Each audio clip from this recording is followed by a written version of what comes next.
Technology, Science, space, environment, people. places. It's all totally awesome.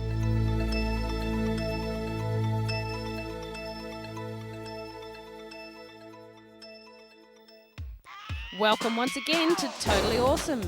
On today's show, going to a bar. Not for a drink, but for a breath of fresh air.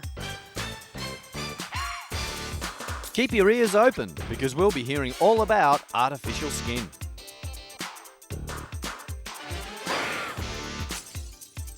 We take a trip to an amazing mountain that keeps burning all through the night. And this man can play you a popular tune. The instrument? Wine glasses.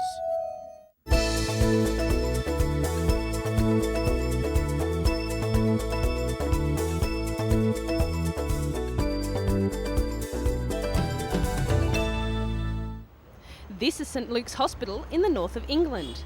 Here, Professor Alan Roberts and his team are combining artistic and scientific skills to make carefully matched body parts to replace those that are diseased, damaged or have been amputated. It's here that science is at its best with the invention of artificial skin, which is made from biodegradable implants and leaves the body when it's no longer required. They've also developed tissue glue that allows wounds to be closed without sutures. Combined with modern keyhole surgery, where surgeons operate through small holes in the body, the glue means quicker wound healing time and shorter stays in hospital. In the future, scientists predict that it will be as simple as looking at the size of the wound and running the fluid across it. The wound would then close within 10 seconds. This technology would reduce infection, scarring, and would mean many procedures wouldn't need anaesthetic, especially on skin of small wounds. But it's making life-like body parts for export to surgeons around the world that the department has gained its biggest reputation. An ear, nose or finger starts off as simple paste. Dyes are carefully added to make the skin tones match. Then the paste is moulded into the body part needed. The flexible material produces more natural-looking results. They have even had success reproducing fingers that have some movement. There seems to be no limit to the body parts these gifted scientists can come up with. Gripping, isn't it?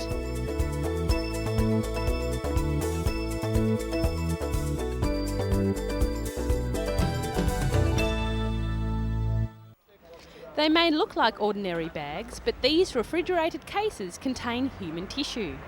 It has been donated by relatives after the death of a loved one. This particular tissue cannot be used in operations to replace somebody's damaged kidney or heart, for instance, but it can be of great value to medical researchers. Bob Anderson, who heads the newly established Human Tissue Bank, says the users of the tissue are bioscientists, being the biologists, cell biologists, toxicologists, people who look at the risks associated with taking drugs, people who are trying to find new drugs, and medical doctors researching basic medical and biological problems.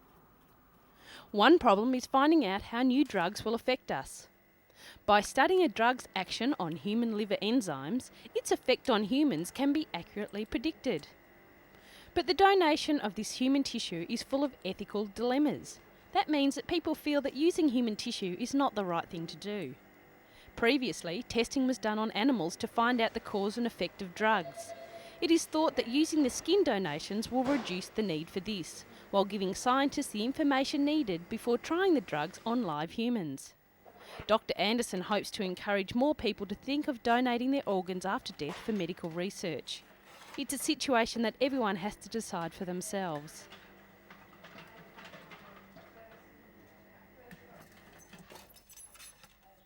Science, constantly keeping your mind ticking over.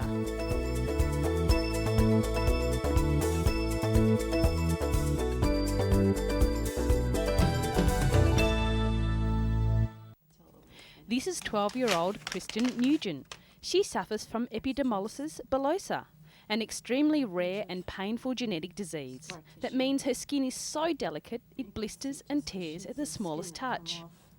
The condition for Kristen is so bad that the skin on her hands blister constantly, eventually joining her fingers together like a mitten. Even scratching herself creates blisters. Every year, surgery is needed to separate and straighten her fingers, and skin from her legs has to be taken for skin grafts, leaving open wounds which take months to heal. As we have seen, science is working on developing ways to help people with skin disorders. Soon there will be new artificial skin on the market which could help Kristen. The bioengineered skin was invented by Dr. Michael Eisenberg, who has devoted his life to developing the product after his son was born with the same disease. The cultured skin is made from the cells taken from baby circumcised foreskins. The cell culture is mixed with a synthetic material and then placed onto open wounds, speeding up the healing process. The proteins in the cultured cell encourage the body's own skin to heal quicker. It also produces stronger, more durable skin. While the cultured skin is not a cure for EB, because the disease is genetic, it should mean that the wounds will heal twice as fast, making life a little more pleasant for Kristen and others with skin problems.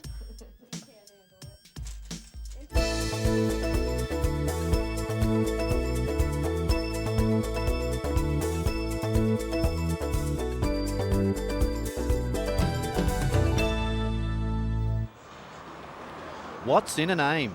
According to a professor of genetics at Oxford University, our names hold the key to our genetic makeup. Professor Brian Sykes has established a link between genes and surnames after examining the Y chromosomes of a group of British males with the same surname as himself. The DNA of 61 Sykes men was collected by brushing the inside of their cheeks.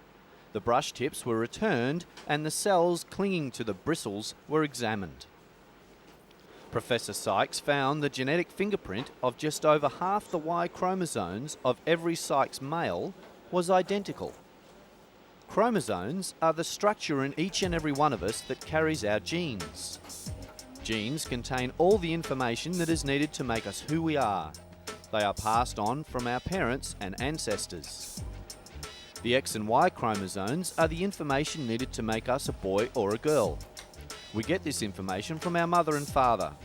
A girl has 2 X chromosomes and a boy an X and a Y chromosome. Professor Sykes used the information created in the Y chromosomes to do his research. The reason he followed the males with the same name is because it could be likely that any Sykes females might have changed their name through marriage. And the Y chromosome is only carried in males. There's such a lot of variation in the Y chromosome in different people. You can recognise thousands of different versions if you like. And the versions which you see in the Sykes we haven't found anywhere else in the UK, he said. The Sykes family comes from the Yorkshire area in northern England. Genealogists had previously believed there were lots of Sykes founding fathers. This is because the name means a boundary stream, a very common sight in Yorkshire. To their astonishment, the findings show all living British Sykes can trace their male ancestry back to a single founding male, an original Mr. Sykes. That means that we human beings are more closely related than we think, as Professor Sykes discovered. Research with other surnames reveals the same results. Professor Sykes is now mapping distributions of surnames throughout the UK. His work will help genealogists trace family heritage. This often becomes frustrating, especially when written records become unreliable or disappear around the year 1700. The work can also prove whether variations on names like Smith or Smythe changed from a spelling error or a different founding father.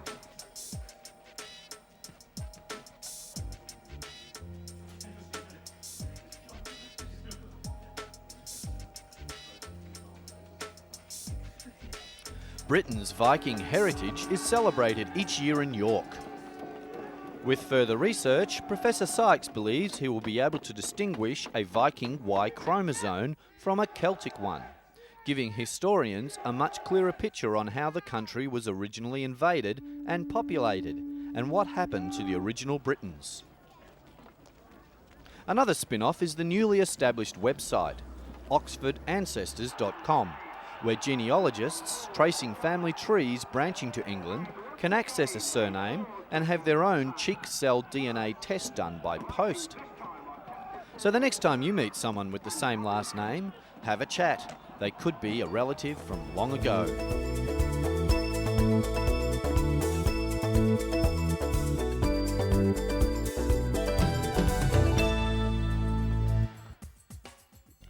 Still on the science of genealogy, it is estimated that 40% of the population of the United States can trace their roots through Ellis Island. Millions of immigrants arrive from Europe and elsewhere with dreams of a better life. Finding information on these ancestors has been difficult in the past. Now, a new interactive computer has opened for families to find their roots. The database is also available on the internet. One of the biggest challenges involved was transcribing the manifests with the names of 22 million immigrants. 12,000 volunteers put in nearly 6 million man-hours to complete the task. Wayne Metcalf, the project manager, said the task was difficult, especially reading the different handwriting and the multitudes of names from around the world. The program also allows people to add to it. It's like making a scrapbook. You bring in photos and documents, scan them, and design your own page.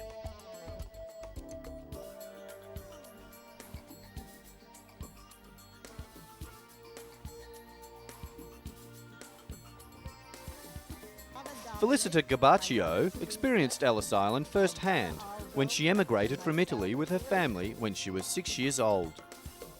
She thinks the new centre helps link the present to the past. Millions of people from around the world now use the internet to trace their family history. The internet has built a link that makes all this information accessible. Give it a try, look up your name. It may open up a whole new window of interesting facts.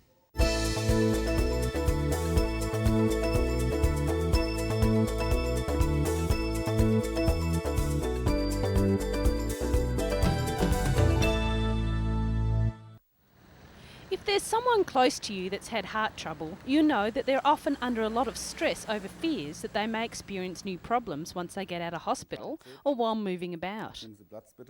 This is 52-year-old Julius Sepp. He had a heart attack in 1990. Since then, he has been suffering from irregular heartbeat. Because Julius is a salesman, he is mostly on the road and says he has felt dizzy and uncomfortable on a few occasions while driving. Introducing Vitaphone, a company based in the German town of Eisen. They have an amazing invention set to hit the market soon, a mobile telephone which can transmit a heart disease sufferer's ECG to a service centre within seconds. An ECG is an electrocardiogram. It's a machine that can monitor the electrical activities of the heart. When a heart is beating normally, a steady pattern is formed.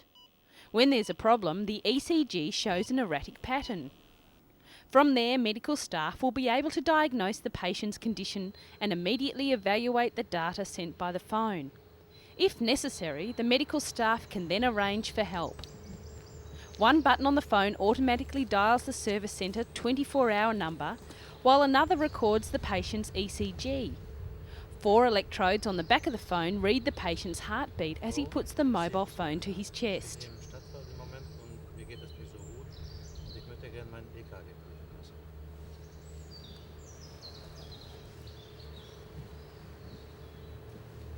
Moments later, the data arrives at the Vitaphone service centre and medical staff can then discuss the patient's condition.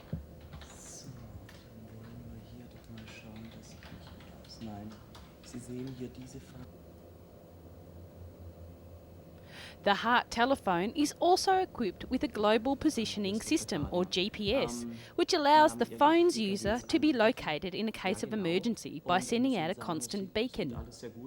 Vitaphone says the telephone price will be around $680 with a monthly fee of $45. Not a bad price considering you're in care 24 hours a day.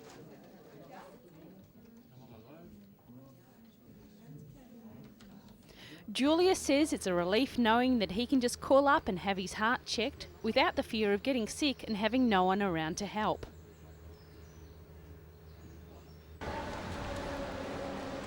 Visitors at the CeBIT annual computer fair in Hanover got a first glance at the Heart phone recently, as its makers were one of the 8,100 exhibitors from around the world to present their latest inventions. CeBIT claims to be the world's largest computer fair, and multimedia mobile telephones were the focus of attention this year. People flocked to the exhibition, and the Heart phone attracted a lot of attention from people with heart problems or members of the family who may have suffered from a heart attack.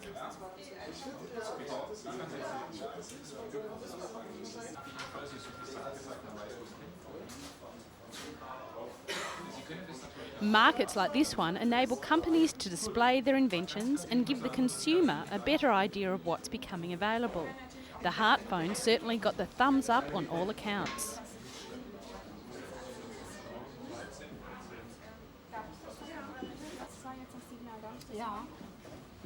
I guess knowing your family or friends are safe and under a watchful eye is a big consideration for all of us. And this new phone uses technology and science to make that happen.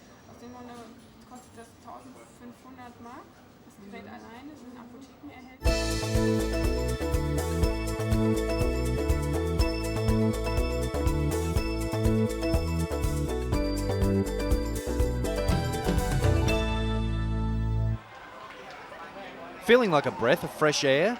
Simple. Go outside. Or you could go to an oxygen bar. They have already proven popular in countries like Japan and Hong Kong, but now it's Thailand's turn to breathe in the fresh air. The country's first oxygen bar recently opened to the public inside a busy shopping centre in the heart of Bangkok. The bar provides customers with a 20-minute hit of scented oxygen for about $4. During their time attached to the oxygen tube, customers are able to listen to relaxing music and have a cool drink. General Manager Budsidi Sakantalak says she doesn't believe the oxygen alone benefits customers, but rather the whole package her bar provides. The people who come here sit for 20 minutes. The benefit that they get is that they relax and stop in between their tight schedule. They sit, relax, and they have a cool drink, have oxygen, and listen to the natural sounds, she said. The customers can choose which scent they wish to breathe in during their 20 minutes on the oxygen machine. The fragrances include lemon, eucalyptus, geranium, and lavender. Budsidi says her bar gets about 40 customers each day, Thais and tourists who want to escape from the Bangkok heat and smog. I think it's very relaxing, and it's like forcing more oxygen into your body. Normally, you walk outside and there's not enough oxygen, especially in Bangkok, and I think it's really a great idea, one customer said.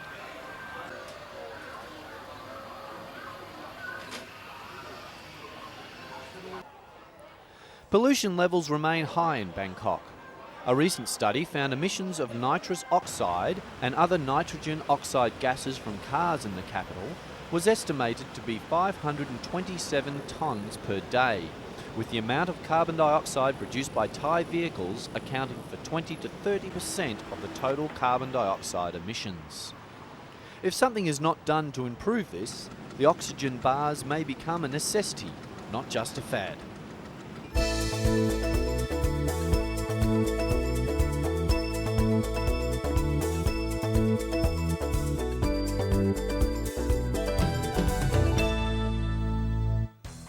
It may look like an ordinary mountain with tourists on board, but this is not an ordinary mountain, it's Chimera, and it's situated on Mount Olympus, the place where gods and goddesses have lived for centuries.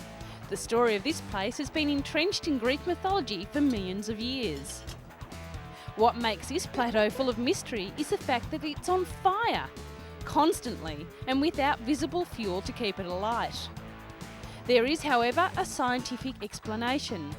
The phenomenon of chimera is natural gas which burns after coming in contact with limestone and volcanic stone, serpentine. The rock has been known for more than 4,000 years and once served as a lighthouse for seamen. Tourists from around the world gather all year round to picnic near the natural flames. It makes a great cooking stove and you're guaranteed a warm night with a continuous campfire. Sorelli, the village at the foot of Mount Olympus, was a port city established in the 2nd century and continued to grow until the 15th century.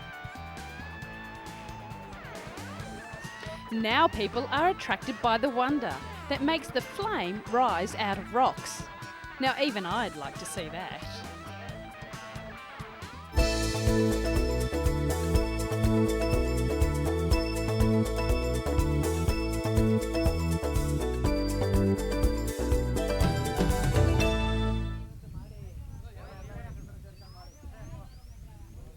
Here in Tharenia, in India, this piece of granite has become quite the object of devotion by the residents. En route to the southern Indian state of Tamil Nadu from a quarry of Tharenia, this 36 feet long and 18 feet wide slab slipped off its carriage. It had taken 50 days to load the boulder onto a specially built 96-wheel hydraulic trolley which tilted while negotiating a bend. It had travelled just a kilometre of its 500-kilometre journey. Meant to be carved into a statue of the monkey god Hanuman, it would have been installed in a new temple in the southern Indian state of Tamil Nadu. This massive green boulder has transformed Tharenia into a pilgrimage site. Local myth is that the god in the form of the boulder was not interested in moving away from the village. The people of Tharenia want a temple built at the spot where the boulder, described as Panchamukhi, or five-headed, jumped off the trolley. Donated free by the quarry owner, the myth of the green granite has spread throughout the region. People are thronging to have a glimpse of the god. And who's going to argue with a rock of that size?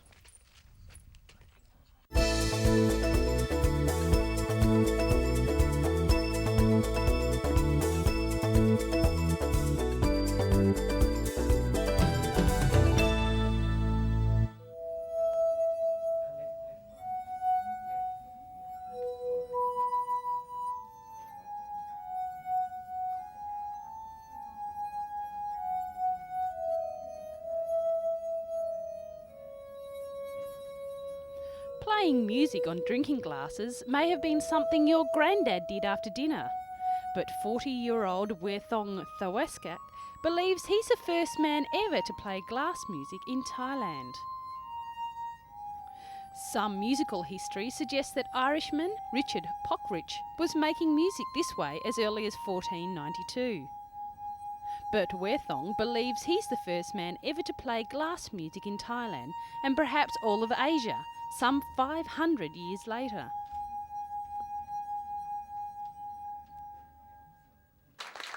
Werthong developed an interest in glass music after seeing a TV documentary about it several years ago. He said it took him 1.5 years of rigorous training to perfect the techniques of tuning the glass using water and playing them by rubbing a finger gently around the rim. Since taking up the music, Werthong has performed all over Asia and in France, and he now has plans to expand his career to Italy and Japan. Performing popular songs to a rhythmic accompaniment is one of Werthong's specialities, and it proves to be a real crowd pleaser whenever he sets up his glasses. This style of sound comes from the vibrations made by the glass when rubbed. The sound can be altered by filling or emptying the water in the glass. So next meal you have, give it a try. It's harder than it looks.